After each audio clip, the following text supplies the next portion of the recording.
अच्छी बात को हम कितना भी समझाएं तो लोग नहीं मानेंगे, पर उल्टी बात बहुत जल्दी दिमाग में बिठा लेते हैं लोग, और यही दिक्कत है। देखो, उतने जल्दी अच्छी बात व्यक्ति के जीवन में नहीं आती जितने जल्दी बुरी बात आ जाती है। सद्गुण उतने जल्दी जीवन में नहीं उतरता जितने जल्दी दुर्गुण आ जाता है। इसका कारण क्या है? इसका कारण एक है, जितने भी संसार में सद्गुण हैं, जितनी भी संसार में अच्छाइयां हैं, उनमें एक बुराई है। दुनिया की जितनी अच्छाई हैं उनमें एक बुराई है, और दुनिया की जितनी बुराई हैं उनमें एक अच्छाई है। संसार की पूरी अच्छाइयों में एक बुराई और बुराइयों में एक अच्छाई। अच्छाइयों में क्या बुराई है? दुनिया की सारी अच्छाइयों में यह बुराई है कि अच्छाई कभी संग में नहीं रहती। अच्छाइयों में कभी संगठन नहीं हो सकता। जिस दिन अच्छे लोग इकट्ठे हो जाएंगे उस दिन बुरे लोगों का बंटा झार हो जाएगा, पर अच्छे लोग कभी इकट्ठे रहते ही नहीं, ये बिल्कुल गारंटी है। और बुराइयों में सबसे अच्छा यह है कि वो इकट्ठी रहती हैं। 4 शराबी बैठ के शराब पी लेंगे, 10-20 लोग बैठ के ताश खेल लेंगे, 10-20 गंजेड़ी इकट्ठे बैठ के गांजा पी लेंगे। अबे तुम 2 अच्छे विद्वान पंडित बैठा दे अलग अलग के लड़ पर, महाराज जी गलत तो नहीं है? अबे 2-4 अलग अलग जगह के महात्मा रोक दे, कहूं भी लड़ बैठ। अच्छाई में यही तो बुराई है कि ये कभी संगठित नहीं होते, और बुराइयां जल्दी संगठित हो जाती हैं। तो निवेदन ये है आपसे कि जितना अधिक से अधिक हो सके इस मानव जीवन में भगवान का नाम ले लेना। सबसे पहले तो पुलिस प्रशासन को तालियां बजाओ, आपने हमारी बात को स्वीकार किया। हमने कहा था कि वहां बैरिकेड रखवा देना, और आपने हमारी बात को माना। भगवान भोलेनाथ आपका मंगल करे। क्योंकि फिर वही बात आती है कि 3 लोग अगर ईमानदारी से अपना काम करने लगे, सबसे पहले संत, अगर वो ईमानदारी से उनको जो कार्य ठाकुर जी ने दिया है, अगर वो अपना काम ईमानदारी से करने लगे तो धर्म को कभी कोई आंच नहीं आएगी। शिक्षक अगर ईमानदारी से अपना कर्म करने लगे तो बड़ा आनंद आएगा। पहला है संत, दूसरा है शिक्षक, और तीसरा है सिपाही। इनका जो कर्तव्य है, इनका जो कर्म है, अगर ये ईमानदारी से अपने कर्म का निर्वाह करने लगे तीनों। देखो, एक मजे की बात करें, सिपाही और घरवाली बिल्कुल एक से होते हैं। सिपाही और घरवाली बिल्कुल एक से होते हैं। अंदाज करना, आधी रात में तुम घर आओगे, घरवाली ये जरूर पूछेगी कहां से आ रहे हो। आधी रात में आओ तो जरूर पूछेगी कि कहां से आ रहे हो। और आधी रात में किसी सिपाही को मिल जाओ तो वो ये जरूर पूछेगा कि कहां से आ रहे हो। बोलो, पूछते हैं कि नहीं पूछते? अच्छा, घरवाली अपने पति के जेब में पैसा नहीं देख सकती, उसे चाहिए, चाहिए कि नहीं चाहिए? और सिपाही, बोलो आगे सोचो। और इसका एक अच्छा भाव ये देखो, ईमानदारी से अगर घरवाली अपनी जिम्मेदारी ईमानदारी से निभा देवे तो घर को स्वर्ग बना देगी। बना देगी कि नहीं बना देगी? घरवाली अगर अपनी जिम्मेदारी ईमानदारी से निभा दे तो घर को स्वर्ग बना देगी, और सिपाही अगर अपनी ईमानदारी से जिम्मेदारी निभा दे तो मेरे भारत देश को बैकुंठ बना देगी, बैकुंठ बना देगी। बहुत बहुत धन्यवाद, आपने हमारी बात को इतने जल्दी माना, उसके लिए साधुवाद। निवेदन, नाम जप करो, भगवान का भजन करो। जिनका हम पुराण सुन रहे हैं, भगवान शंकर से किसी ने पूछा कि ये बताओ तुमने जीवन भर सबसे लंबी आयु किसकी है? भगवान शिव की। तो भगवान शिव से कहा कि ये बताओ पूरे जीवन का अनुभव क्या रहा आपका? तो भगवान शंकर एक ही बात कहते हैं कि उमा कहूं मैं अनुभव अपना, ओ सत्य हरि भजन जगत सब सपना। अगर कुछ सत्य है तो भगवान का नाम ही सत्य है। और तुम अपने जीवन में देख लो, तुम 50 एकड़ जमीन ले लो, 10-25 वाहन ले लो, पाव भर आधा किलो सोना खरीद लो, 8-10 प्लाट ले लो, 2-4 मकान बना लो, पर आखिरी में क्या बोला जाएगा? क्या बोला जाएगा? राम नाम सत्य है।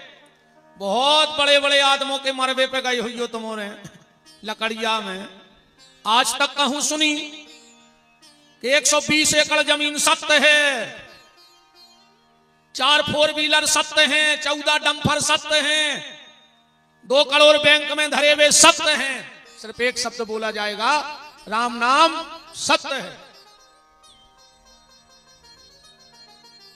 और भजन का प्रभाव देखो, जिसके घर में भगवान का भजन होता है उसके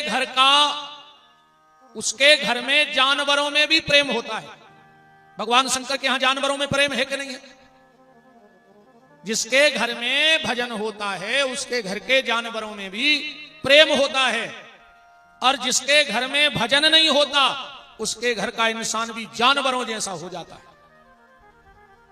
उसके घर में अगर भजन नहीं है तो वहां के व्यक्ति भी जानवरों जैसा बर्ताव करने लगते हैं। प्यारे,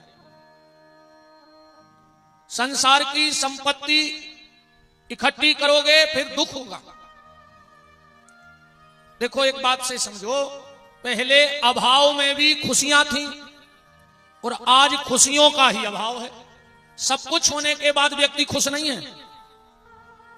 उसके घर में सब सेट हैं, जो आप लोग बैठे हो ना, सोफा सेट होगा आपके घर में, किचन सेट होगा, डायमंड सेट भी होगा, पर ये सब सेट होने के बाद व्यक्ति शाम को कहता है कि दिमाग थोड़ा अपसेट है आज। अब बताओ, सब सेट हो और दिमाग अपसेट हो तो कौन सा सेट काम करेगा? इसलिए इस दिमाग को सेट रखो। आज 2 चीजें बिल्कुल गुम हो गई, मिला ही नहीं रही। मन की खुशी और चेहरा की हंसी बिल्कुल गोल हैं। ये 2 चीजें ढूंढे से नहीं मिल रही। मन की खुशी और चेहरा की हंसी ऐसी गोल हो गई, ऐसी गोल हो गई। आप लोग बता सकते हो कैसे गोल हो गई, वरना हम तो बताएंगे फिर अपने। मन की खुशी और चेहरा की हंसी ऐसी गोल हो गई, ऐसी गोल हो गई, ऐसी गोल हो गई जैसे चुनाव जीतने के बाद नेता गोल हो जाता। बोलो हो जाता नहीं हो जाता? फिर मिला था चुनाव जीतने के बाद। जब तक वोटिंग नहीं हो जाती तब तक को हर जगह भैया सुलभ, अब हर दुर्लभ है ना। पहले अभाव में भी खुशियां थी, आज खुशियों का ही अभाव है। देखो, सुख दुख ये प्रकृति का एक पहिया है, ये आता जाता रहेगा। पर संतों का तो ऐसा मानना है कि ये दोनों बेईमान हैं, कि सुख सुख ना दुख बुध बुदा, वो दोनों हैं बेईमान। वो सबका आदर कीजिए जो भेजे भगवान। देखो, जब जीवन से दुख जाता है तो सुख देके जाता है, और जब जीवन से सुख जाता है तो दुख देके जाता है। तो इससे अच्छा तो दुख है, जब जाएगा तो सुख तो देगा। बात ऐसे समझना, एक पति पत्नी थे, उनके पास एक गैया थी, और वो गैया लगभग 5 लीटर दूध देती थी। उनका एक नौकर था जिसका नाम था संतोष। अब वो तो दोनों वृद्ध थे, पर उन पति पत्नी को गैया से बड़ा प्रेम था।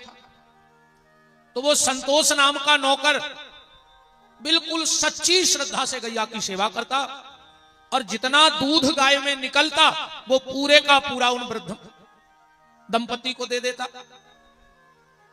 वृद्ध दंपति को दे देता।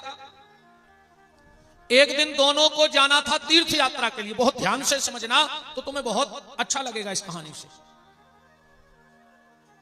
दोनों पति पत्नी गए तीर्थ यात्रा को, तो संतोष को बुलाया। बोले संतोष, अब हम 15 दिन में लौटेंगे, अब घर में तो कोई है नहीं, तो घर भी तुम देखना और हमारी गैया को भी तुम देखना, और जितना भी दूध निकले वो अपने घर ले जाना। संतोष ने कहा ठीक है, और दोनों पति पत्नी चले गए। अब संतोष ने दूसरे दिन सुबह सुबह गैया की सेवा करी, दूध का कैन भरा और अपने घर गया। पूरा दूध आंगन में डाल दिया। तो गांव के जितने कुत्ते थे सब आ गए और सबने छक के दूध पिया। संतोष की पत्नी को बड़ा बुरा लगा कि बताओ, मुश्किल से तो दूध घर आया पहली बार, और ये मेरा पति है कैसा, ये 2 बच्चे भूखे बैठे हैं, इनको दूध नहीं दिया इसने, और पूरा दूध आंगन में कुत्तों को डाल दिया। अब तो संतोष का रोज का नियम पर पत्नी के मन में टीस लग गई, पर कहा कुछ नहीं पति से कि तुम ये क्या कर रहे। एक बूंद दूध नहीं देता था अपने बच्चों को, पूरे का पूरा दूध कुत्तों को पिला देता आंगन में डाल के। पत्नी सोचती न जाने इनकी क्या सोच है, बच्चे भूखे बैठे हैं, दूध कुत्तों को पिला रहे हैं। 16वें दिन जब वो पति पत्नी लौटे तो संतोष तो बड़ा ईमानदार था, उसने दूध निकाला और वहीं रखा उन पति पत्नी के, और घर गया।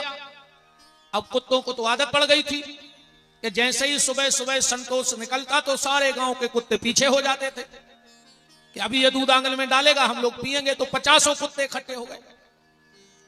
पर जब आज दूध नहीं लाया संतोष और आंगन में नहीं डाला, तो वे सारे कुत्ते एक साथ भौंकने लगे। दूध नहीं मिला तो सारे कुत्ते एक साथ भौंकने लगे जब दूध नहीं मिला। पत्नी बाहर आई, बोले ये क्या है। संतोष ने कहा देवी, तुम्हें लगता था ना कि मैं अपने बच्चों को दूध नहीं देता, इसीलिए नहीं देता था। बोले क्यों। बोले इन कुत्तों को देखो, 15 दिन दूध मिला, आज नहीं मिला तो ये भौंक रहे क्योंकि इनको दूध पीने की आदत पड़ गई। मैं नहीं चाहता था कि मेरे बच्चों को कोई बुरी आदत पड़ जाए, क्योंकि वो दूध अपना नहीं था, वो दूध दूसरे का था। अगर 15 दिन हमने अपने बच्चों को दूध पिलाया होता और आज दूध घर आया नहीं, तो इन कुत्तों की जगह मेरे बच्चे भौंक रहे होते। और मैं नहीं चाहता था कि मेरे बच्चों को सुख के बाद दुख भोगना पड़े। देखो, किसी भी चीज के आदी मत बनो, किसी भी चीज के आदी मत बनो।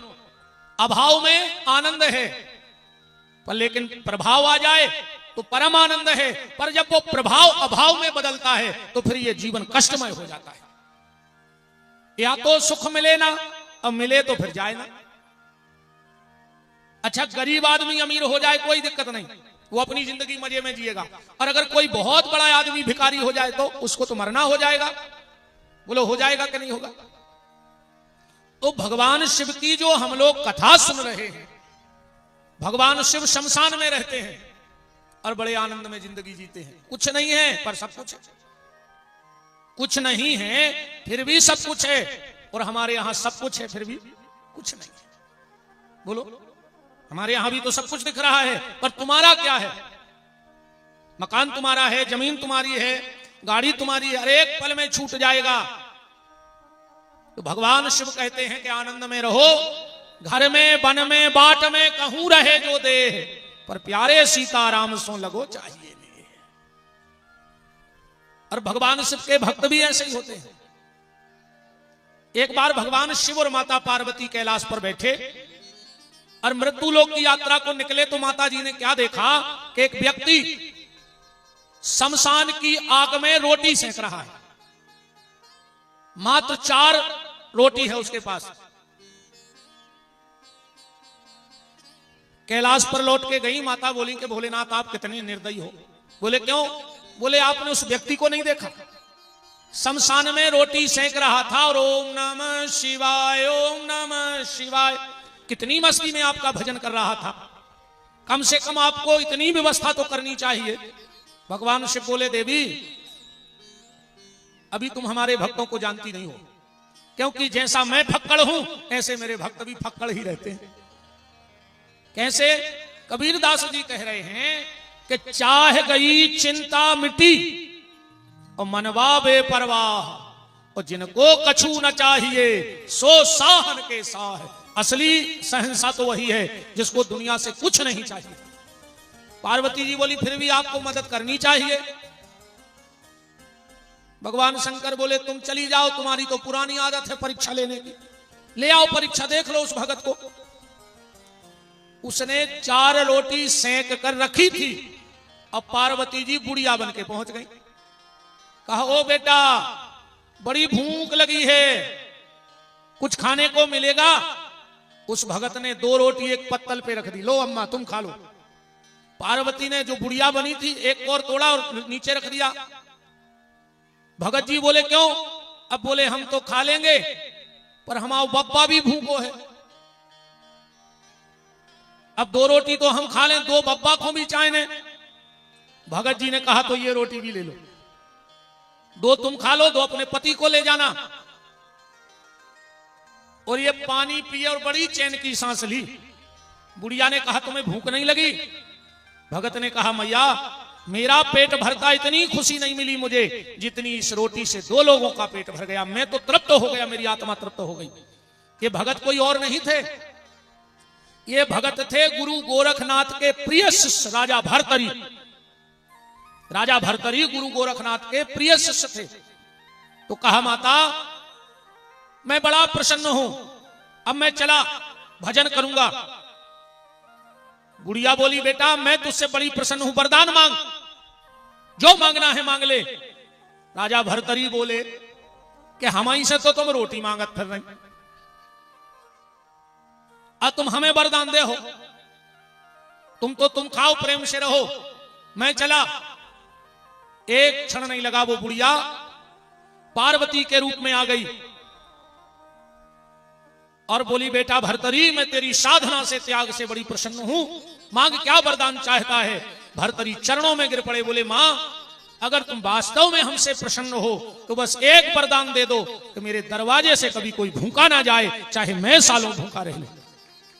पार्वती ने कहा धन्य है मेरे पति भोलेनाथ को और धन्य है उनके ऐसे भर्तरी जैसे राजा भक्तों के लिए, क्योंकि जिनकी प्रीति परमात्मा से जुड़ जाए उन्हें फिर किसी चीज की चाह नहीं होती। इसलिए तो संत अलमस्त होके गाते हैं कि हरि बाधा से डरियो रे मनवा, हरि बाधा से डरियो रे मनवा, जगत प्रीत मत करियो, जगत प्रीत मत करियो रे मनवा, जगत प्रीत मत करियो। एक बात बताओ तुम्हारे, मृदंग जानत हो? वो पे मरी खाल चढ़ी रहते तुम जानवर की, और थोड़ो सो आटो निकाल के गूंथ के ऊपर धरो जाते, बगल में धरो जाते, जब बजाते मरी खाल कच्चो आटो खा के बोला थे कि नहीं बोला? तुम्हारे तो सब जिंदा कहा है, मरे तो हो नहीं, आवे के मर गए, अच्छी सिकी खा के आए हुई हो नहीं, फिर भी मुंह नहीं खुल रहा हो। तुलसीदास जी कह रहे हैं जो भगवान के पंडाल में आके भजन न करे समझ लियो वो मर गओ। चौपाई पढ़ो, जिन हरि भगत हृदय नहीं आनी तो जीवत सौ समान ते ही प्राणी। तो अगर गर्मी भी पड़ रही है, अटैक भी आ रहा है, हो सकत निपट गए हो बैठे बैठे, तो जे की ताली ने बजे और ओठ ने हले समझियो गाओ। हरि बाधा से डरियो रे मनवा, तोरे मनवा, जगत प्रीत मत करियो, जगत प्रीत मत करियो रे मनवा, जगत प्रीत मत करियो, जगत प्रीत मत करियो रे मनवा, जगत प्रीत मत करियो, जगत प्रीत मत करियो रे मनवा, जगत प्रीत मत करियो।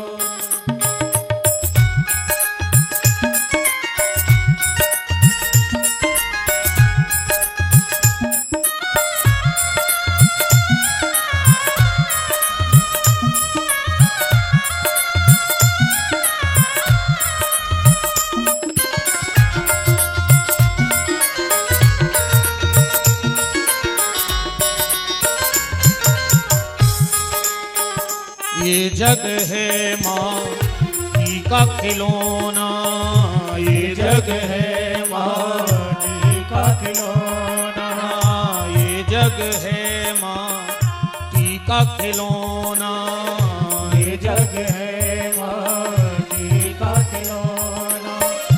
इसके पीछे तुम मत रोना, इसके पीछे तुम मत रोना, नहीं तो जिंदा मरियो रे मनवा, जगत प्रीत मत करियो, जगत प्रीत मत करियो रे मनवा, जगत प्रीत मत करियो, जगत प्रीत मत करियो रे मनवा, जगत प्रीत मत करियो, जगत प्रीत मत करियो रे मनवा, जगत प्रीत मत करियो। अंग हुआ रोग मिले, सुख के संजोग मिले, जीवन की बाटी में धन और धाम मिले, पूर्ण मन काम मिले, और राम ना मिले तो सब काम मिले माटी में।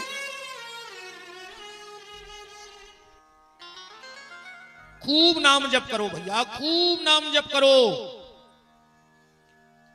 कल हम महत्व की चर्चा सुन रहे थे शिव महापुराण में। अब एक बात को समझना, जिस पर गुरु कृपा नहीं होती, ठीक, उस पे कभी भगवान शिव की कृपा नहीं हो सकती, और जिस पे शिव की कृपा नहीं हो सकती उस पे कभी राम की कृपा नहीं हो सकती। जिस पर गुरु कृपा नहीं है उस पे कभी शिव कृपा नहीं। तुम कुछ भी कर लेना, कितना भी अभिषेक कर लो, कितनी भी पूजा कर लो, कितना भी पाठ कर लो, पर उसके लिए गुरु कृपा का होना जरूरी है। अब गुरु कृपा कैसे होगी जीवन में? गुरु जी के खूब चरण धुलवाओ, कृपा हो जाएगी? नहीं होगी। गुरु जी के खूब पैर दबाओ, कृपा हो जाएगी? नहीं होगी। गुरु जी को महंगा महंगा कपड़ा लाके दे दो, कृपा हो जाएगी? नहीं होगी। गुरु जी को अच्छा मोटा लिफाफा लाके दे दो, कृपा हो जाएगी? नहीं होगी।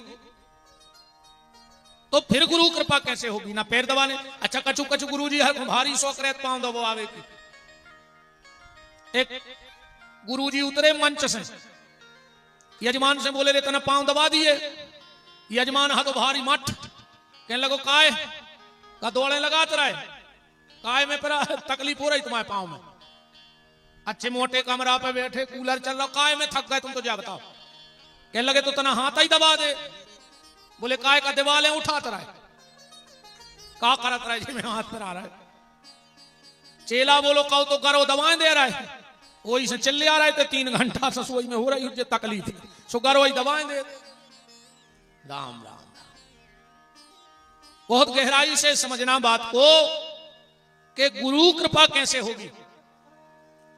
गुरु जी के शरीर में, ध्यान से सुनना, गुरु जी के शरीर में शिव पिंडी होती है, और जब तक तुम अपने गुरु की शिव पिंडी का स्पर्श नहीं करोगे, गुरु चाह भी लेवे तो भी तुम पे कृपा नहीं कर सकता। और अगर तुमने भूल से भी गुरु जी के शरीर की शिव पिंडी का स्पर्श कर लिया तो गुरु ना भी चाहे तो अपनी पूरी कृपा तुम्हारे ऊपर कर देगा। अब इसका एक उदाहरण देखो आप। द्रोणाचार्य का सबसे प्रिय शिष्य कौन है? अर्जुन है कि नहीं है महाभारत में? द्रोणाचार्य भी बहुत प्रेम करते अपने शिष्य को, और शिष्य तो गुरु को चाहता ही है। पर एक शिष्य आया द्रोणाचार्य का, एकलव्य। द्रोणाचार्य ने उसे दीक्षा नहीं दी, पर उसने धोखे से गुरु की शिव पिंडी का स्पर्श कर लिया। तो जो कृपा द्रोणाचार्य अर्जुन को देना चाहते थे वो पूरी कृपा एकलव्य पे पहुंच गई। भौंकते हुए कुत्ते के मुंह में बाण भरे और एक बूंद भी खून नहीं आया। तो ये सारी कृपा का कारण था कि एकलव्य ने शिव पिंडी का स्पर्श कर लिया। और कल मैंने एक बात कही थी कि गुरु को कभी अपने शिष्यों में भेद नहीं करना चाहिए। कल कहा था मैंने कि अगर कोई गरीब चेला आ गया तो गुरुजी मिलते नहीं, और कोई मोटी गड्डी लेके आ गया तो गुरुजी पीछे के दरवाजे से भेंट कर लेते हैं। ये भेद नहीं करना चाहिए गुरु को कभी अपने, जिसको नाम मंत्र दिया हो। द्रोणाचार्य ने शिष्यों में भेद किया तो क्या गति बनी? जिस शिष्य को सबसे ज्यादा चाहा था अर्जुन को, उसी के हाथ मरना पड़ा कि नहीं मरना पड़ा? बोलो, द्रोणाचार्य को किसने मारा? अर्जुन ने मारा। यह गुरु की भेद बुद्धि थी। तो गुरु के बात चल रही है शिव पिंडी की, बहुत गहराई से बात को समझना। आप कभी किसी योग्य संत को, बनावटी संतों को नहीं, आजकल अगर वशिष्ठ जैसे महात्मा इस देश में हैं तो कालनेमी जैसे पाखंडी भी कम नहीं है। अगर वशिष्ठ जैसे संत इस देश को संभाल रहे हैं तो कालनेमी जैसे भी बहुत घूम रहे हैं, जो खाली संतों का चोला धारण कर लेते हैं। मैंने कई बार कथाओं में कहा है कि भगवा पहनने से भगवान नहीं मिलेंगे, खाली भगवा पहनने से भगवान नहीं मिलेंगे, भगवान मिलेंगे भजन करने से। इसलिए भगवा की तरफ ध्यान कम हो साधु का, पर भजन की तरफ ध्यान ज्यादा हो महात्मा का, तब भगवत प्राप्ति होगी। आप कभी, जो मैं बताने वाला हूं, आप किसी अखाड़े से जुड़े हुए महात्मा को, गुरु परंपरा से जुड़े हुए महात्मा को, संत को प्रणाम करना। संत केत कौन कौन है आजकल? ए भैया हारो अच्छे बैठ जाए, जे के बाल बच्चे हो बैठा लिया अपने लगा, जजमान के हो सो हमें वो सब डर नहीं है कि तुम्हें खराब लग जाए। हाँ 3 घंटा हम सगे बाप के ने कहा ध्यान रखियो, बिल्कुल जजमानों के हो सो समारो, तुम्हारों को हो सो समारो। हमारे घरे आज जो हम सो हैं तुम गाज जो हम बे महाराज नो, सुनने हो तो सुनो ना, हम तो अपने चले सुमाला कर हैं अपने तबिल को उदारी तो को की कहा ही ने। हमने कल ही कही थी कि जेदना अच्छी लगे सो बता दी, बाकी गाड़ी बिल्कुल फुल है, हम अभी बैठ के सागर चली गई। गौशाला में गोबर फेंक, जजमान हमारी गौशाला देख आए ने, हमें बहुत बड़ो गुरु जी बनने, हम तो गज्जा को गोबर फेंकत रहे में, बस ठाकुर जी ऐसी कृपा करे रहेंगे। हमें बहुत बड़ो संत बनने आए ने, बहुत बड़ो महात्मा बनने आए, हम तो सिर्फ गोबरा रहे हैं गैया के गोबर के पास। एक के अलावा ठाकुर जी हमने जीवन में अगर कछु अच्छो करो हुए तो बस इतनी कृपा करे रहियो कि गैया को गोबर फेंकत रहे, हमें दुनिया के तमाशे से कोई मतलब नहीं है। वो तो ठाकुर जी की कछु कृपा है शरीर पे, तो सोचा था बांटो जितने सुधर जाए, अच्छी बात है। अपन तो बहुत अलग बाबा जी हैं, कथा और भूल गए, हमको कछु इतने विद्वान यहाँ हैं, यही तो हमें भाई हम भूल गए हम क्या कह रहे थे, हमें कुछ खबर नहीं है। इतनी समस्या, पढ़े लिखे होते तो सब सही सिस्टम चल, तो अब पढ़े लिखे हैं नहीं इसलिए भूल के रह गए। कुछ ने क्या कह रहे थे, क्या कह रहे थे हम, जो हमें नहीं खुद की खबर तुम कथा की दाए। अगड़ बगड़ दम और हम पढ़े न तुम, दो ये कैसे फंस गए का? बात संतों पे चल रही थी। आजकल तो अपन ऐसे भी संत कहने लगे जैसे कोई मर जाते है तो क्या कहते तुम्हारे, आज फलाने भैया शांत तो हो गए, जैसे क्या तो पहले का डाकू हते के लुटेरे हते के चोर चोर का ठते जे में मरवे के बाद शांत भाई जई के तो कई आज वे शांत होगा, तो पहले का लुटेरे हते रे। कछु कछु कहते हैं आज वे भगवान को प्यारे हो गए, तो भगवान का चील घर खोले बैठो, पोस्टमार्टम विभाग है भगवान के, मरत जा रहा जी हूं पटकत जा, जिंदगी भर थे छल कपट करत रहे, अब मर गए उसका भगवान हो प्यारे हो गए। का नाटक नौटंकी मचाई अपन ने भी गाय, पूरी जिंदगी दूसरे को सुख से जीवन नहीं दाओ, दूसरे बाबा जी रुक जाओ,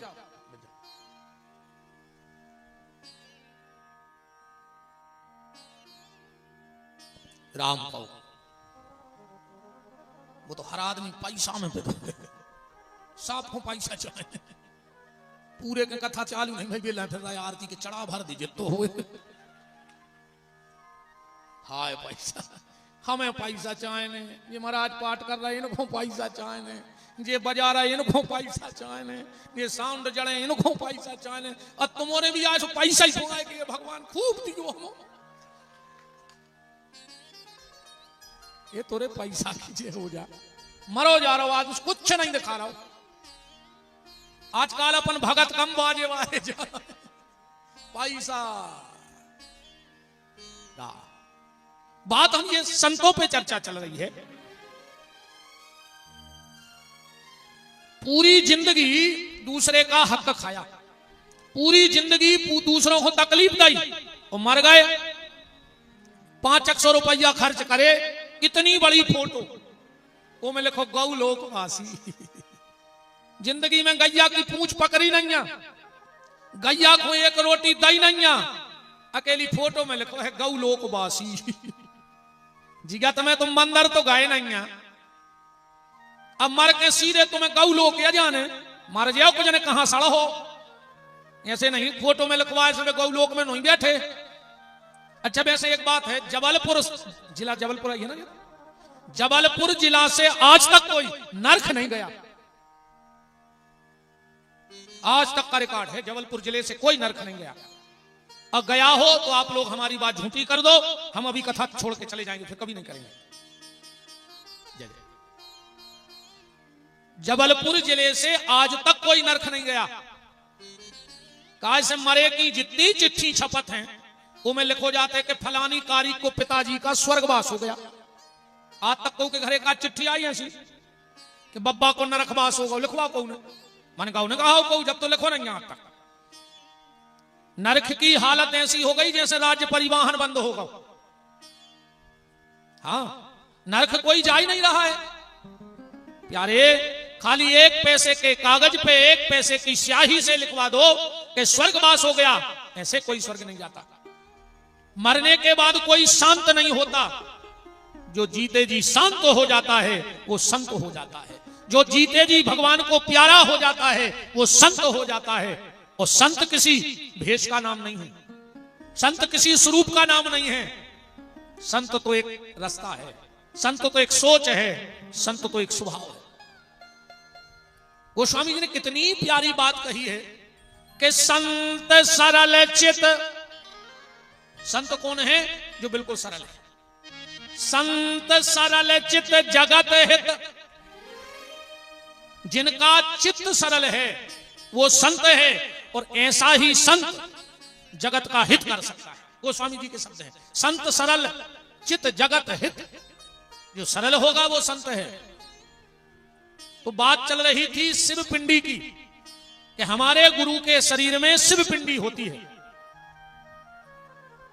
और ये सृष्टि भी जो बनी है वो पूरी पिंडी से बनी है। इस सृष्टि की उत्पत्ति कहां से है? पिंडी से। और एक बात और ध्यान से सुनना, हम लोग सनातनी हैं, हिंदू हैं। अगर हमसे कोई ये पूछ लेवे कि सनातन धर्म में वो कौन से 5 देवता हैं जिनकी पूजा हर घर में होनी चाहिए, इन 5 में से अगर एक की भी पूजा तुम्हारे घर में नहीं हो रही है तो मेरा चैलेंज है, तुम्हें किसी देवता की पूजा का फल नहीं मिलेगा। इन 5 की पूजा करना हर सनातन धर्मी को अनिवार्य है, और इनमें से अगर एक भी की पूजा नहीं करोगे तो तुम्हें किसी की पूजा का कोई फल नहीं है। और आप कल से इन 5 की पूजा घर में चालू कर दो, तुम्हें अपने आप बदलाव मिल जाएगा।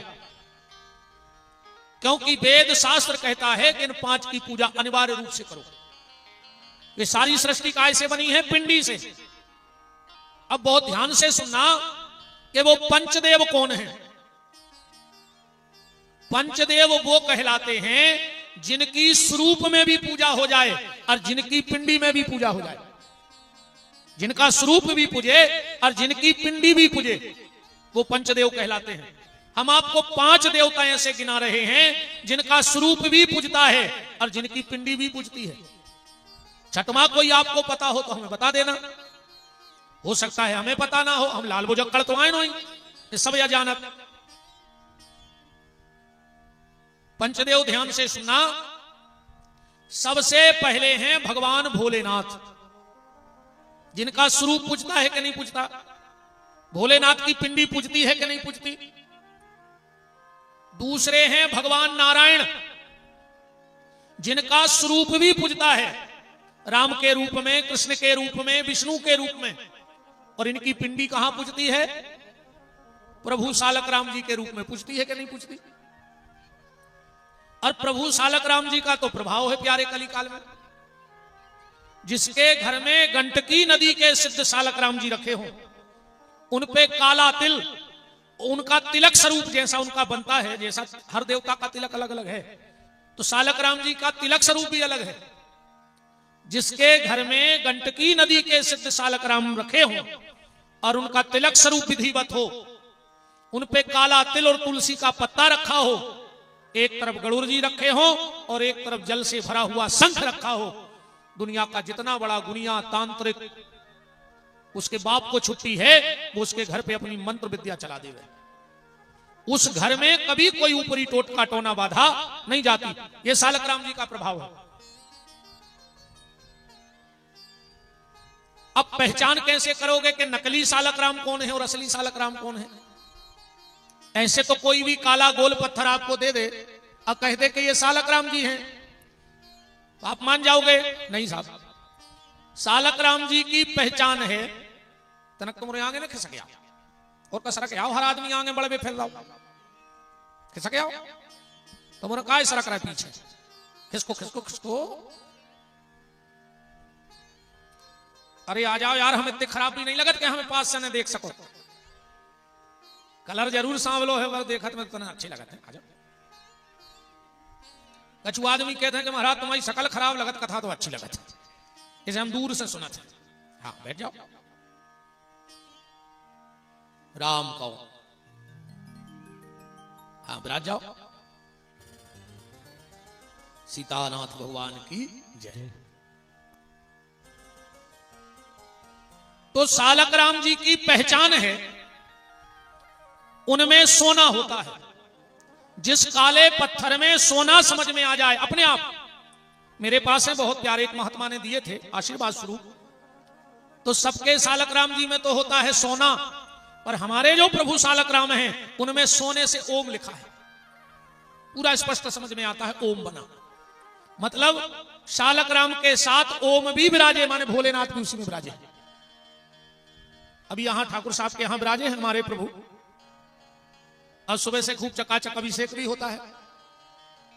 लगभग 7 बजे से 11 बजे तक पूजा होती है, खूब चकाचक उनकी। कौन सा गांव है? मोहला। मोहला, हाँ, वहां अभी हमारे राम विराजे हैं, वही हमारी सरकार का सिंहासन लगा है। सालक राम जी का बड़ा प्रभाव है भैया, बड़ा प्रभाव। एक भगत हुए चंद्रहास, बड़े भोले भाले भगत थे, बड़े भोले भाले भगत। एक बार गंडकी नदी के यहां गैया चरा रहे थे और नारद बाबा मिल गए। तो नारद जी से बोले कि महाराज मैं ठहरा चरवाहा, गाय चराने वाला, बिल्कुल सीधे सच्चे। अब बोले ना मुझे कोई मंत्र आता है, ना तंत्र, ना विधि, ना पूजा। आप कहो तो हम तो राम भी नहीं कह सकते निरंतर, पर कोई ऐसा उपाय बता दो जिससे शरीर की मुक्ति हो जाए।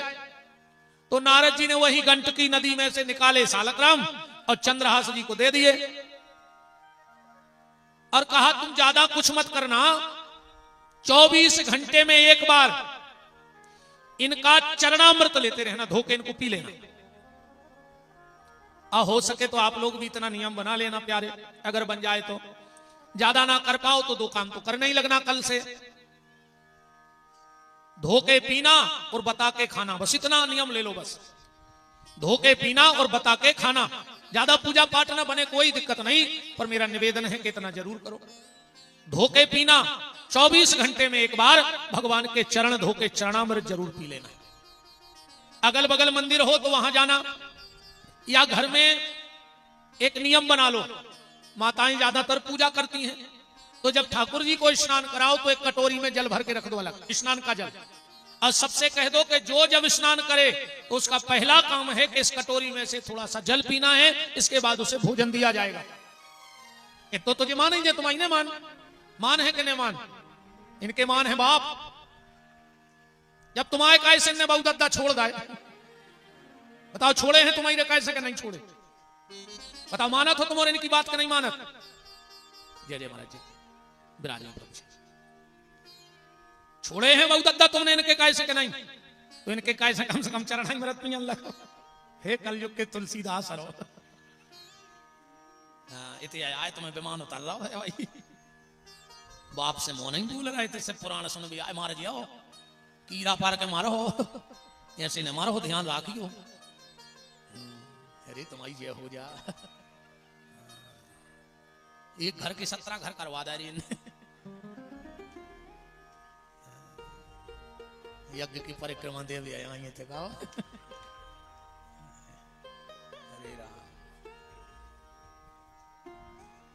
प्रज्ञा धाम की आखिरी कथा जानी हूं, आप कौन जोर है आदमी अंगली से।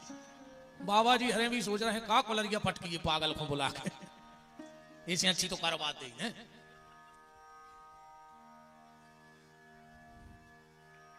धोके पीने लगो, मतलब चरण धोके भगवान का चरणामृत 24 घंटे में एक बार लो, और बता के खाने लगो। बता के खाने का क्या मतलब है, जब तुम्हें थाली आवे भोजन की तो घर में जहां भगवान रखे हो थाली ले जाना और ले जाकर भगवान को दिखा देना, कहना लो ठाकुर जी तुम देख लो अब हम खा रहे हैं। मंत्र आवे तो अच्छी बात, ना आवे तो कोई दिक्कत नहीं। मंत्र आवे तो बोला करो, ओम नाभ्यायासीदंतरिक्षगुं शीर्ष्णोर्देवो समवर्ततो अद्भ्याम भूमृदिशाः श्रोत्रा तथा लोकान कल्पयन्यो। ये तो बड़ो हो जाए, तुम्हारा याद ही नहीं हुई। एक छोटो मंत्र है, त्वदीयं वस्तु गोविंदम तुभ्यमेव समर्पयेत् घ्राण सुमुखो भूत्वा प्रसीद परमेश्वरो। जो भी याद न होए तो अन्नपूर्णे सदा पूर्णे शंकर प्राण वल्लभी ज्ञान वैराग्य सत्यर्थम भिक्षाम देहिं च पार्वती। जो भी न हुई याद, एक बिल्कुल सरल मंत्र, अब याद हो जाए सबको। थाली लाई, हाथ जोड़ियो, कहियो आजा राम, और भूख लगी तो खा जा राम। जो तो सबको याद होगा ना, आजा राम और भूख लगी तो खा जा। तुमको भूख लगी भी आ जाए, नहीं लगी हुई है तो चकाचक बैठे ना तुम खा लियो, पर भगवान को बिना बताए मत खाओ। तो नारद जी ने सालक राम जी की बटुलिया दे दी और कहा कि इसे ले जाओ और रोज चरणामृत पीना। अब चंद्रहास जी बड़े भोले भाले भगत थे, 2-4 दिन तो उन्हें रोज नियम से सवेरे चरणामृत लाओ और पीले में। एक दिन चंद्रहास भगत ने विचार करो कि सुनो हो यार, हम कौन उतना जल्दी जल्दी में भूल जाए, और एक संत को वचन दो कि रोज चरणामृत ले हैं। तो उन्होंने कही अब एक काम करो, का सालक राम जी उठा के गाल में दबा लाए, बोले एक बार का दिन भर चूसत रहे नहीं हो, दिन भर चरणामृत। ये हमें और आपको नहीं करना है, तो बहुत ऊंची स्थिति है भक्तों की। हम लोग अभी उस क्लास में नहीं है जिस क्लास की हम चर्चा कर रहे हैं। हम लोगों का तो अभी एडमिशन भी नहीं हुआ उस क्लास में भक्ति की। धीरे धीरे ये सो वैराग्य भाव चंद्रहास जी ने सब त्याग दो। एक लंगोटी पेरे और एक कंधा पे, मुंह में सालक राम। एक बार चलते चलते चलते चलते एक सेठ के घर में रात रुक गए। सेठ ने बड़ी आओ भगत करी महात्मा की। सुबह चंद्रहास जी उठे सो अपने ध्यान में बैठ गए, और जब बाहर निकले तो सेठ के पूरे घर के रो रहे थे। चंद्रहास जी बड़े भोले भाले हथे, बोले काय भैया काय रो रहे? सेठ बोलो कि रात में हमारे घरे डांको पड़ गओ, हमारी आधी संपत्ति लुट गई। महात्मा बोले तो काय भैया जी की आधी संपत्ति लुट जाए वो रो चाहिए? अरे सेठ बोलो बिल्कुल रो चाहिए। महात्मा इतने जोर जोर से रोए कि पूरे घर के सामने रहेगा कि ये को का लुट गवा। चुप कराए, चुप नहीं हुए महात्मा, रो में और 17 ठटकरम करे। सेठ बोलो तुम काय रो रहे? महात्मा बोले तुम्हें तो कही थी कि ये की आधी संपत्ति लुटे वो रो चाहिए। बोले तो तुम का लुट गाओ? बोले हमारा 2 लंगोटी हती, एक डरी थी सूख में सुबह चोर हमारी लंगोटी में तुम्हारी संपत्ति बांध ले गए। हमारा ये कई लंगोटी बची सो आधी जा जात हमारी लुट गई कि नहीं लुटी। ऐसे भोले भाले और आगे बढ़े। कोनो भगत ने सतुआ दे दो, आटा दे दिया, पन्नी में लाए चले जा रहे थे। एक कुत्ता ने देख लो, कुत्ता ने मारो झपट्टा, वो थैला मुंह में दबा और दौड़ लगा दी। अब संत जी ने देखो कि अगल बगल कहूं पत्थरा है ही नहीं, सुमो में सालक राम दवाई थे, सुमो में ऐसे निकाल के अद्दाय फेंका के कुत्ता के जेब लेकर पट्टा में उन्हें वो थैला छोड़ो, कुत्ता भग गओ। उते जाके बोले वाह प्रभु, 10 साल से संगे लाए रहे पर तुम कामे आ जिया परी। तुम अगर आज तुमने होते तो हम आओ जो आटो चलो जाते। बड़ी हमने कहा ना संत कैसे होते हैं, संत सरल चित।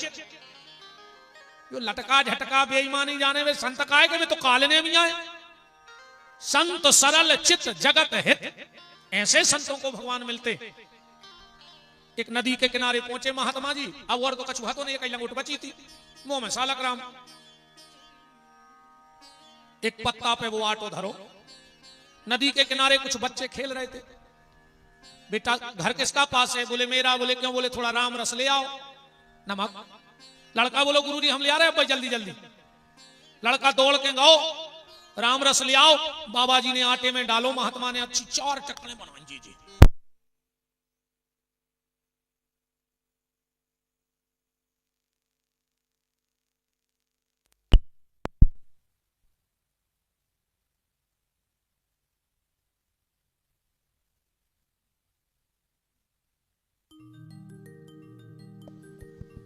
राम को राम। जो लड़का घर से नमक लेने गया था उसके हाथी किराने की दुकान, थोड़ी देर में पिताजी गए दुकान में और तुरंत पत्नी को बुलाया, धराओ। बोले क्या बात है? बोले दुकान में कौन गया था? बोले क्यों? बोले ये चूहा मार की दवाई जिस डिब्बे में रखी थी ये खुला है। वो लड़का जल्दी जल्दी में नमक के चक्कर में चूहा मार की दवाई ले गया। पत्नी बोली कि लड़का आया था और उसने तो पसीना छोड़ दो। दुकानदार कहां गया? बोले नदी के किनारे दौड़ के गया। उस लड़के से बोला बताओ दुकान में गए थे? बोले हाँ पापा गए थे। बोले क्या लेने? बोले नमक। बोले कौन को? बोले बाबा जी को। दौड़ करके दुकानदार गए। बोले महाराज बच्चा है, गलती हो गई। वो जल्दी जल्दी में नमक भी सफेद, चूहा मार की दवाई भी सफेद से उठा ले आओ।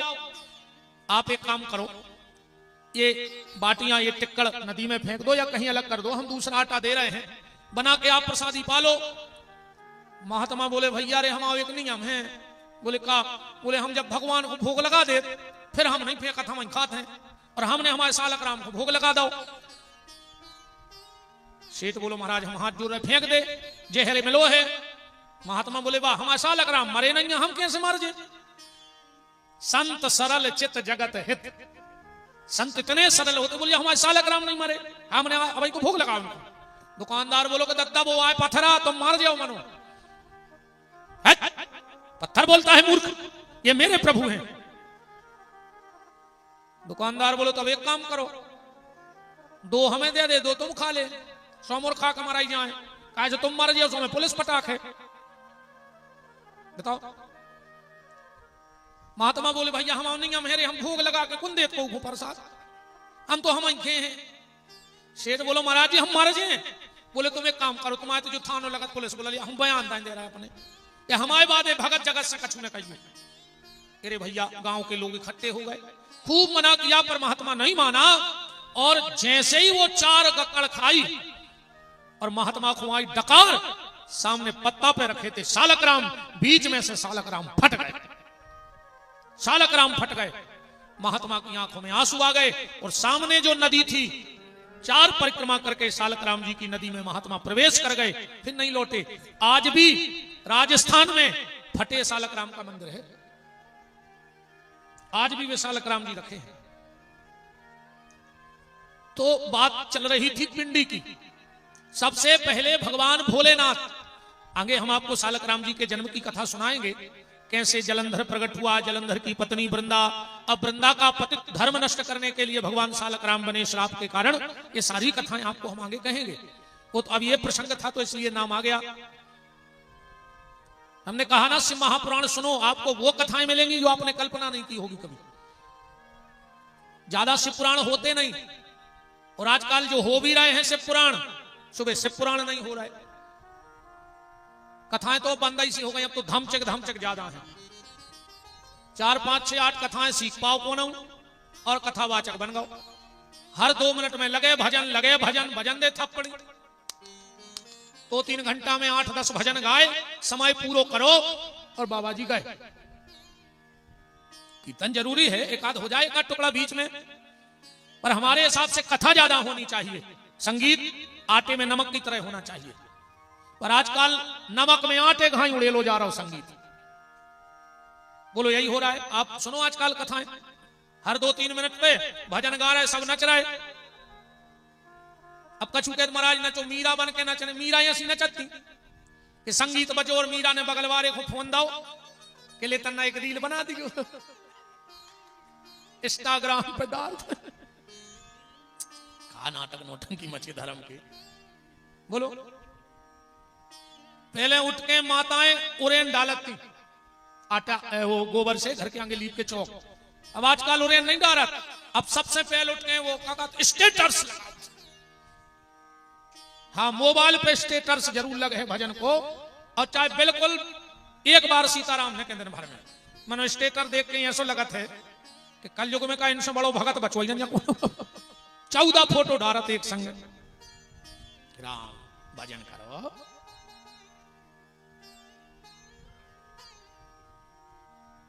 अच्छा, तो पहला जो पिंडी से देवता बने वो भगवान शिव है, उनका स्वरूप भी पूछता है और उनकी पिंडी भी पूछती है। दूसरे हैं प्रभु राम कृष्ण, जो भी आप कहो, 12 है, जो भी आप कहो। तीसरी है माता दुर्गा। माता का स्वरूप तो आप लोगों ने देखा ही होगा, है ना? खूब नौ दुर्गा में गात भी हो नहीं, कहीं नहीं मांगते धन और दौलत, ना चांदी ना सोना, और हम तो मांगे मां तेरे मन में एक छोटा सा कोना। और माता भी कुर्सी पे बैठी बैठी हंस रही के कारे बेईमान, क्या कह रहा हूं? नहीं मांगते धन और दौलत, ना चांदी ना सोना, और कोरोना में 20 को राष्ट्रीय 150 में रगड़ दो। बातों के सपोला है बस आदमी, बातें तो इतनी मीठी करत है कि सांप आंधरे करें दद्दा है। अच्छा, एक बात और देखियो, माता की जितनी भक्तें हुई हैं उनमें साबत नहीं मिल सकती। पूरी भगत गाले अगर एक अच्छो मिल जाए, कई माई के द्वारे एक लंगड़ा पुकारे, अच्छे नहीं जाए बताओ। माई के द्वारे एक अंधा पुकार, आंखों वाई नहीं जाए। माई के द्वारे एक रोगी पुकारे, निरोगी नहीं जाते दर्शन करवे। माई के द्वारे एक बांझन पुकारे, तो मोड़ी मोड़वारी नहीं जाए। माने देखो को ने पूछे सो माई के द्वारे, पटक दे माई के दरवाजे, है ना? एक सावत बताओ तुमको पूरे में। माई के द्वारे एक निर्धन पुकारे, ऐसे ही गात के नहीं गात। और एक बात ध्यान से सुनना प्यारी, बहुत अच्छा गाती हो। जिसको कोई नहीं पूछता उसी को तो मां पूछती है, जिसका कोई नहीं होता उसी की मां होती है। कि दरबार में राधा रानी के दुख दर्द मिटाए जाते हैं, दुनिया के सताए लोग वहां सीने से लगाए जाते हैं। मां जैसे कोई नहीं पूछता उसकी मां होती है, मां मां होती है, मां जैसा कोई नहीं होता। और बिना मां की कृपा के परमात्मा मिलेगा भी नहीं। जब तक मां कृपा नहीं करेगी परमात्मा नहीं मिलेगा। तुम तो अपने घर से देख लो, ईमानदारी बताइए, तुम कुर्सी पे बैठे पेपर पढ़ रहे सुबह सुबह, तुम्हारा 6-8 महीने का बच्चा पूरा मलमूत्र में सन गया हो और तुम्हारी तरफ खिसकने लगे, कैसे करते हो तुम लोग?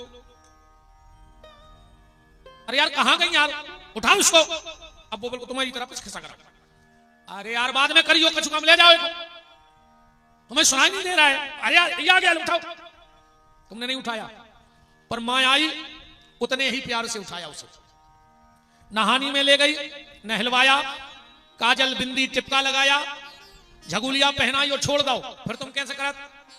आजा आजा, तो कहा पहले नहीं था तो तुम आओ।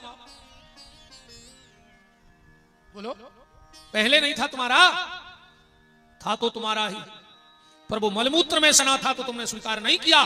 पर मां ने जब उसे साफ शुद्ध कर दिया तो तुमने गोदी में उठा लिया। बस यही जीवन में सूत्र लगाओ, ये शरीर विकारों के मलमूत्र में सना है, परमात्मा रूपी पिता तुम्हें कभी गोदी में नहीं उठाएगा। पहले तुम्हें भक्ति की शरण में जाना पड़ेगा, मां की शरण में जाना पड़ेगा। जब भक्ति करोगे तो शरीर के विकार साफ हो जाएंगे, परमात्मा दौड़कर तुम्हें अपनी गोदी में उठा लेगा। तो जिसको कोई नहीं पूछता उसे मां पूछती है, मां मां होती है। पर आज का ये दुर्भाग्य है, बाहरे जमाने तेरी हद हो गई, बीवी के सामने मां रद्द हो गई कि नहीं हो गई? बाहरे जमाने तेरी हद हो गई, बीवी के सामने मां रद्द हो गई, पेट पर सुलाने वाली पैरों में सो रही है। माघ के महीने में जब तुमने बिस्तर गीला किया, मां ने उठा के तुम्हें इस तरफ सुलाया और वो गीले में सो गई। तुमने उस तरफ भी बिस्तर गीला किया, मां ने उठा के तुम्हें हृदय पर रख लिया, पूरी रात गीले में पड़ी रही। और आज तुम पेट पर सुलाने वाली पैरों में सो रही है। अब बीवी पी रही कोको कोला और बूढ़ी मां पानी को रो रही है। अगर घरवाली ने आधी रात में कह दी कि कुछ ठंडा पीने की इच्छा है, तुमने गाड़ी निकाली और जबलपुर के ढाबा देखे आए कि कौन खोलो है, और मां को कभी पानी नहीं दिया।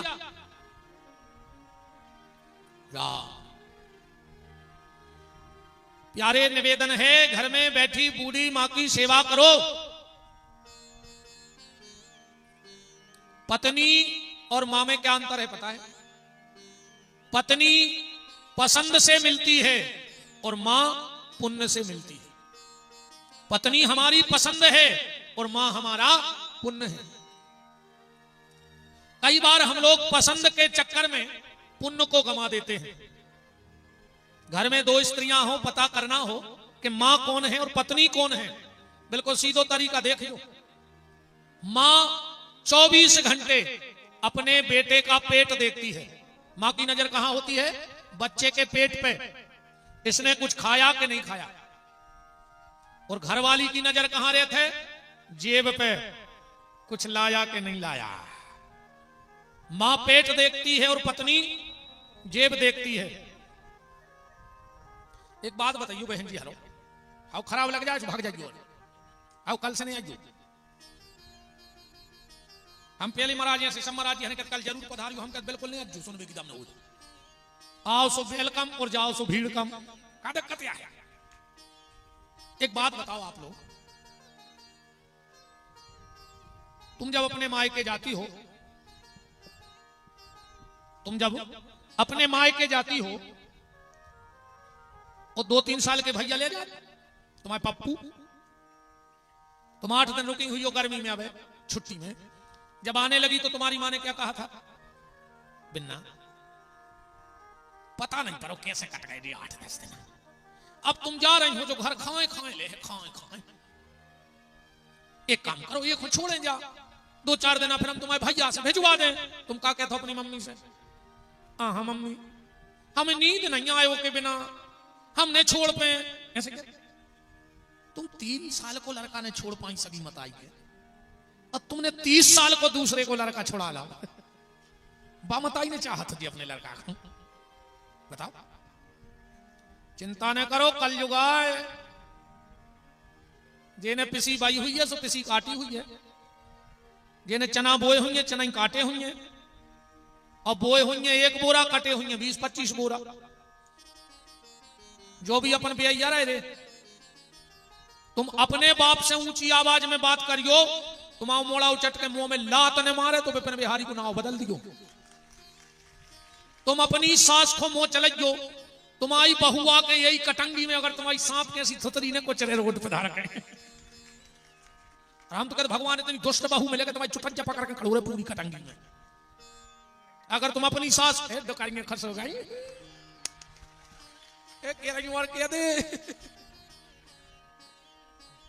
दुकान में खुश हो गई कि अच्छो महाराज आ रही ऐसी तो हम नहीं किया पाए। अरे राम राम, अच्छी रही, ठीक है। और कहता है ये तो नहीं मूड कर रहा है कि महाराज तुम तो चले जो हमारी बात पूछ।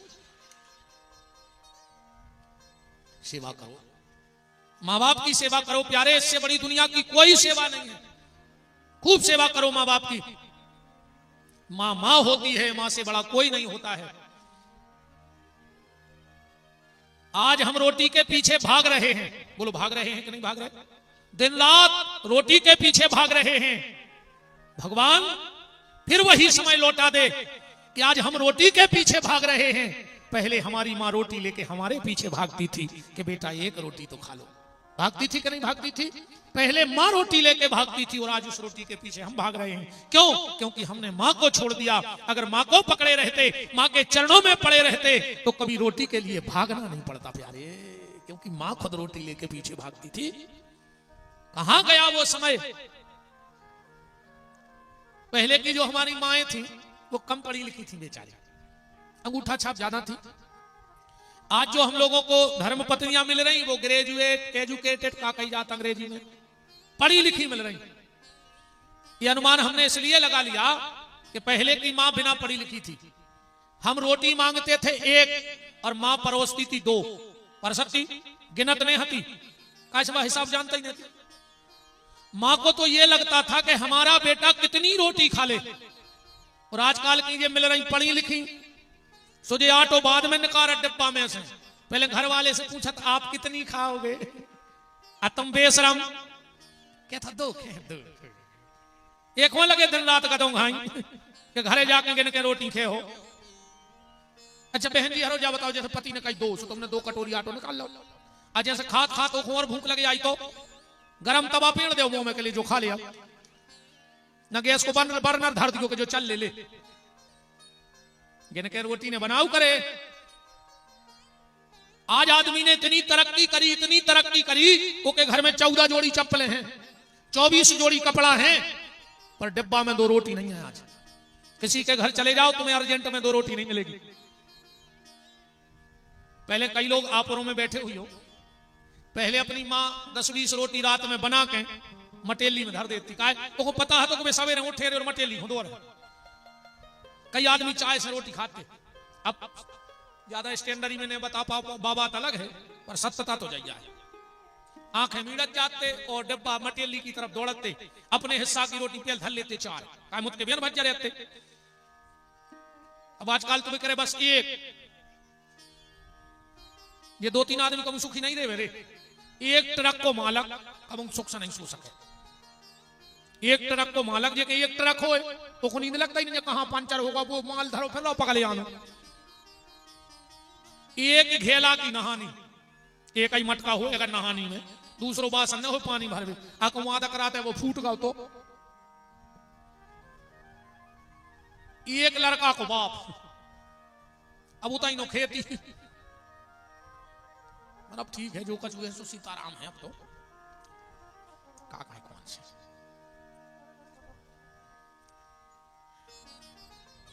चाय की रोटी को कमाल पता है? आज की औलाद देख रहे तुम, कुरकुरे खा रही, कुरकुरे कम तन्नक तेज हवा लग गई तो सीधे जबलपुर में फर होते हैं, आईसीयू में डालता है।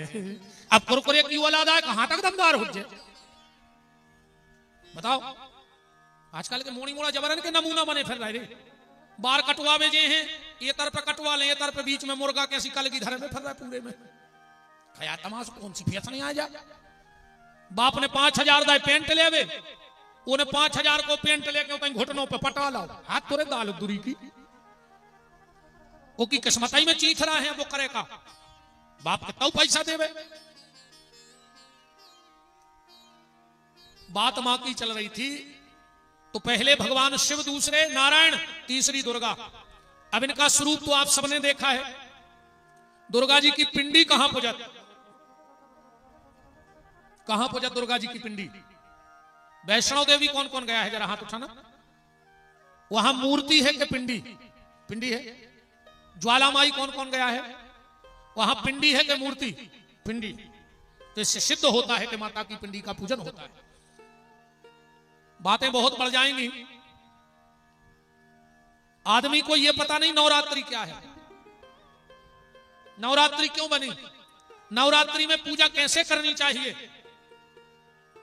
अच्छा ईमानदारी बताओ, कितनों को पता है कि नवरात्रि में जवारे क्यों बोए जाते हैं? है किसी को पता कि जवारे क्यों बोए जाते हैं और उन जवारे का करना क्या चाहिए? शुरुआत कहां से हुई? नवरात्रि में जब तक आप 3 पिंडी बना के माई की पूजा नहीं करोगे तब तक नवरात्रि होती कितनी है, रात्रि कितनी होती है, कितनी रात्रि होती है? नवरात्रि 1, शिवरात्रि 2, और भी कोई रात्रि होती है? एक होती है काल रात्रि, एक काल की रात होती है, और एक रात्रि होती है मोह रात्रि।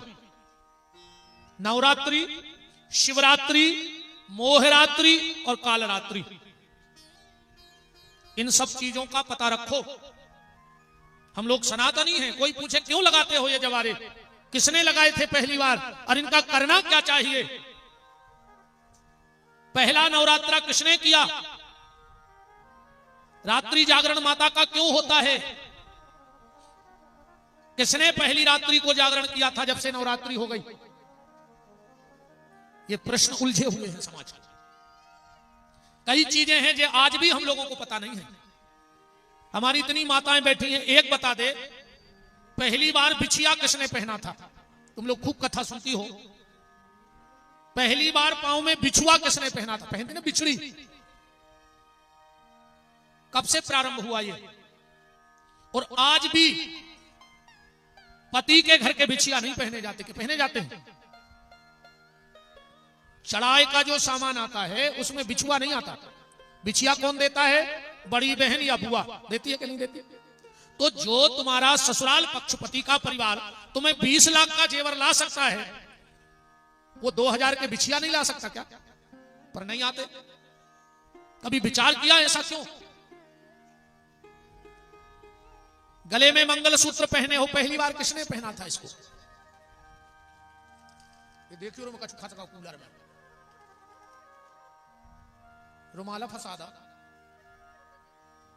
बंद कर दियो, निकाल ले। एक जने चली जा बच्चे कोई। बोलो वृंदावन बिहारी लाल की जय। राम को राम। श्री सीतानाथ भगवान की। पहली बार ये मंगलसूत्र किसने पहना था? और उसमें सोने का मोती और काला मोती ही क्यों लगता है? कहीं ना कहीं से तो प्रारंभ हुआ होगा।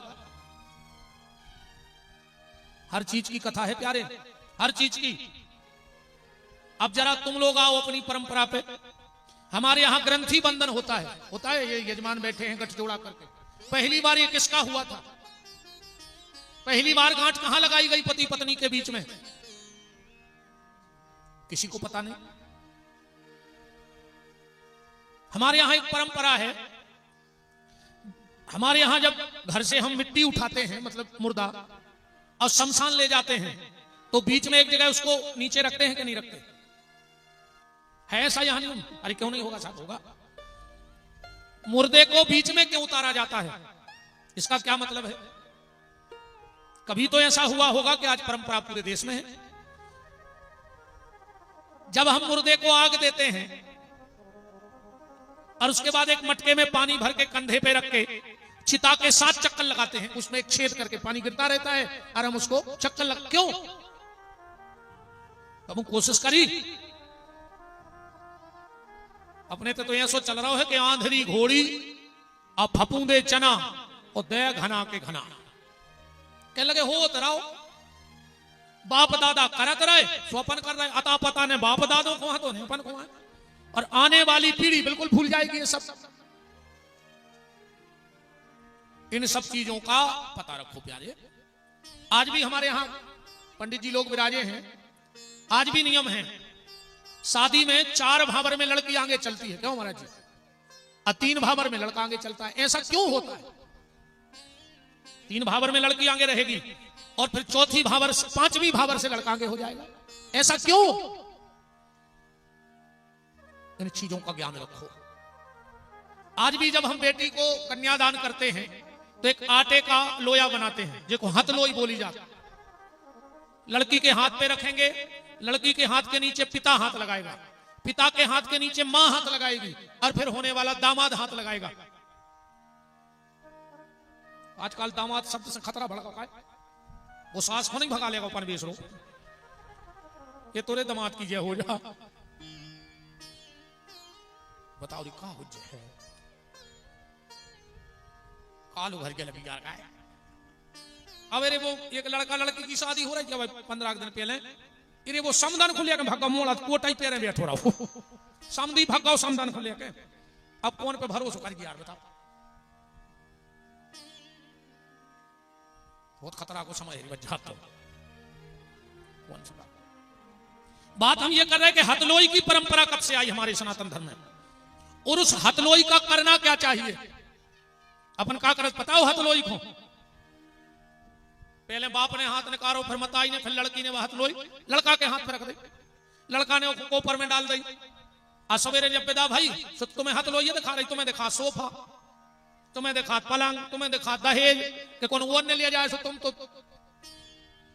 हथलोई उताई गार्डन में डरी। जिस दिन तुम्हें यह पता लग जाएगा कि हथलोई का सही उपयोग क्या है और कब से यह हथलोई चल रही है, मैं वचन दे रहा हूं व्यास गद्दी से, तुम्हारी बहू तुम्हारी कुल वधू लक्ष्मी बन जाएगी उसी दिन से। क्योंकि अभी तुमने कुल में बहू को मिलाया नहीं, इसलिए उसका प्रेम तुम्हारे कुल से जुड़ा नहीं, और तुम्हारे कुल के देवता उस बहू से रुष्ट है, क्योंकि तुमने मिलाया ही नहीं। क्या करना चाहिए उस हथलोई का, एक बार तुम्हें पता तो लग जाए। हम सब अधूरे आधे काम कर रहे हैं और इसीलिए उसका हमें कोई फल मिल नहीं रहा है। इन सब चीजों की खोज करो प्यारे, इन सब चीजों की खोज करो।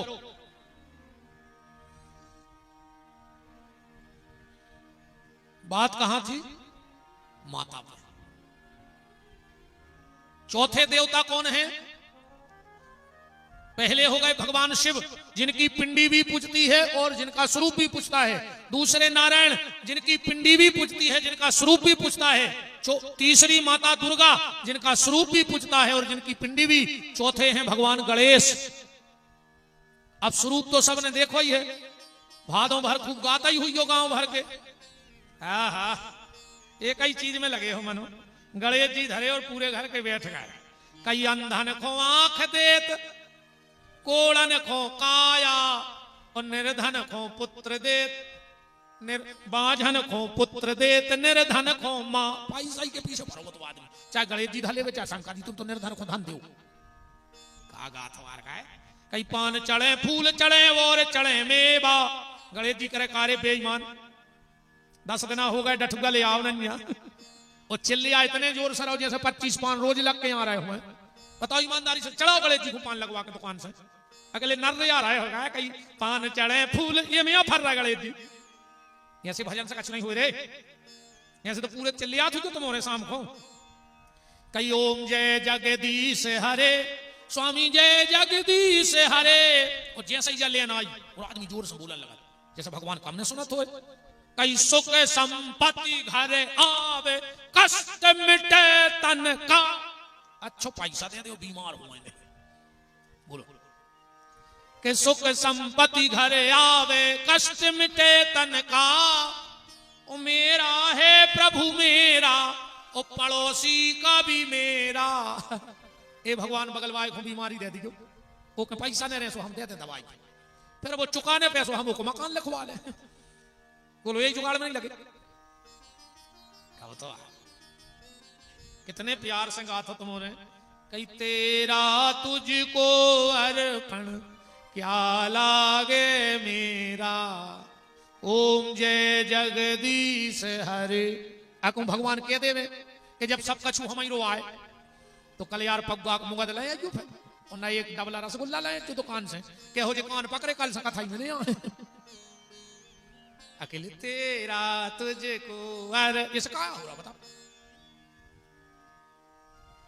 मांगना है तो फिर तुलसीदास जी की तरह मांगो जो उन्होंने गणेश जी से मांगा। क्या मांग रहे हैं, पढ़ो जरा कविता बली। मांगत तुलसीदास कर जोरे, मांगत तुलसीदास कर जोरे, मांगत तुलसीदास कर जोरे, मांगत तुलसीदास कर जोरे। बसहि राम सियमा नस मोरे, बसहि राम सियमा नस मोरे। जब तुलसीदास जी ने रामायण में गणेश जी को बुलाया, पढ़ो पहला श्लोक मानस का। वर्णानमर्थ संघानाम रसानाम छंदसामपि, मंगलानाम च कर्तारौ वंदे वाणी विनायक। विनायक विनायक माने भगवान गणेश। गणेश जी ने कहा मांगो, तुलसीदास जी हाथ जोड़ के कह रहे हैं गाइए गणपति जगवंदन, गाइए गणपति जग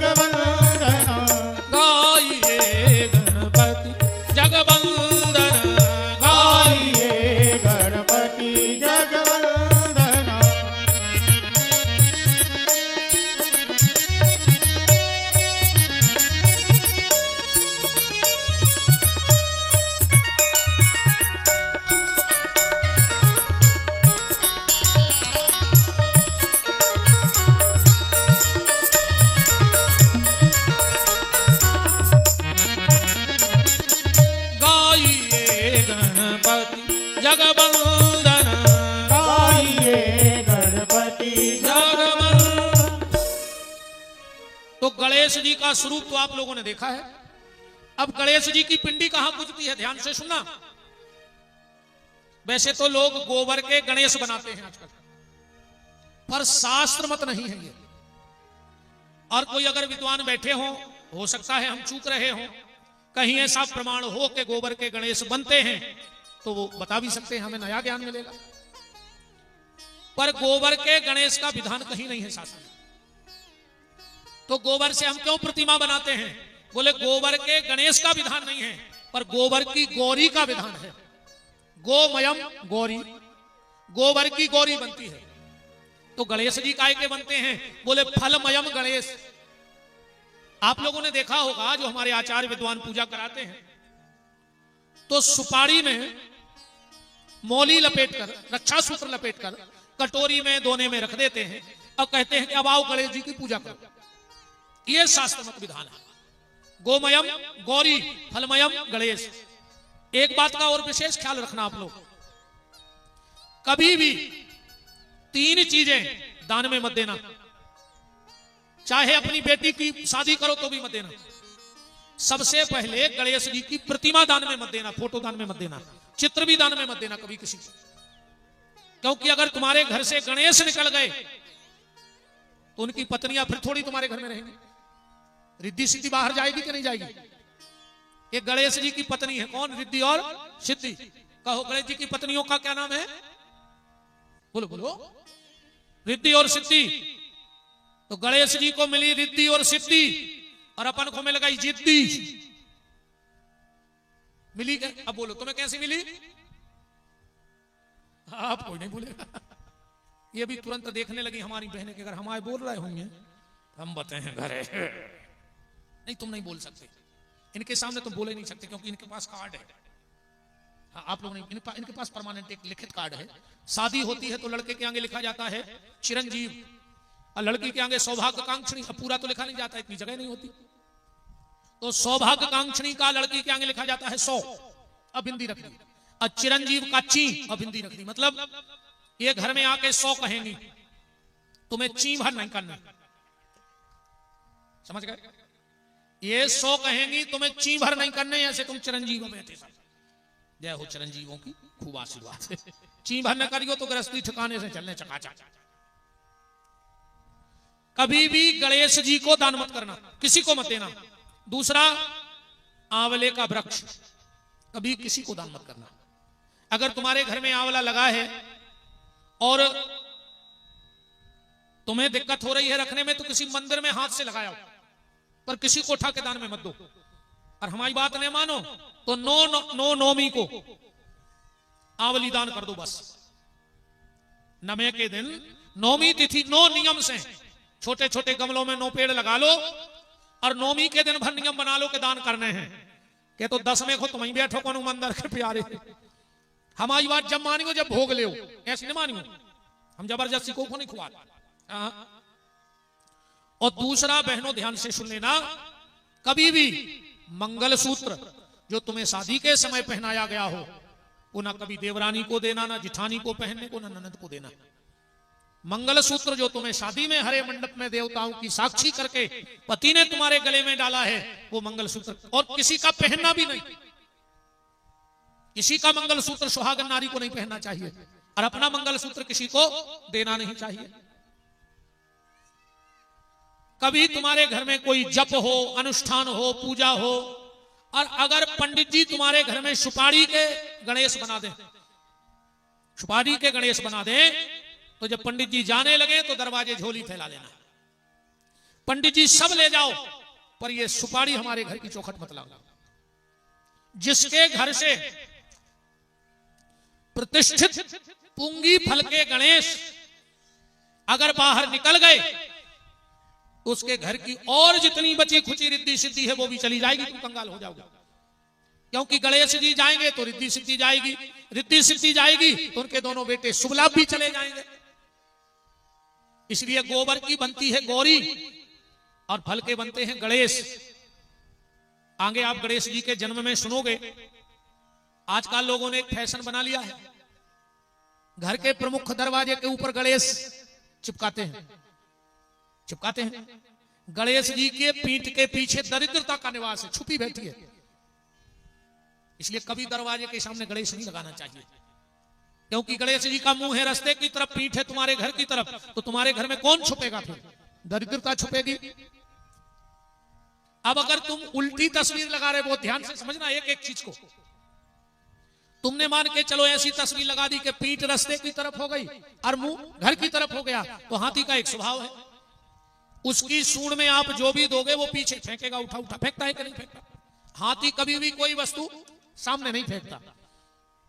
रहीम जी ने एक बड़ा सुंदर वो लिखा है उनके साहित्य में। एक बार तुलसीदास जी चित्रकूट में इस घाट पे बैठे और रहीम बाबा उस घाट पे बैठे, तो तुलसीदास जी ने आधा दोहा लिखा और रहीम बाबा के भेज दिया। बोले इसका उत्तर दो। क्या उत्तर चाहिए? उत्तर ये चाहिए, एक हाथी बार बार मंदाकिनी गंगा में नहाता और नहा करके सूंड में बालू भरता और ऊपर फेंकता। तो तुलसीदास जी ने प्रश्न रख दिया कि धूर धरत ने जे शीस पे कहो रहीम के ही काज। ये हाथी बार बार ऐसा क्यों कर रहा है? ये नहा रहा है और फिर ऊपर बालू फेंक रहा है, फिर नहा रहा है। तो रहीम बाबा ने क्या सुंदर उत्तर लिखा। बोले जे ही राजे ऋषि पत्नी तरी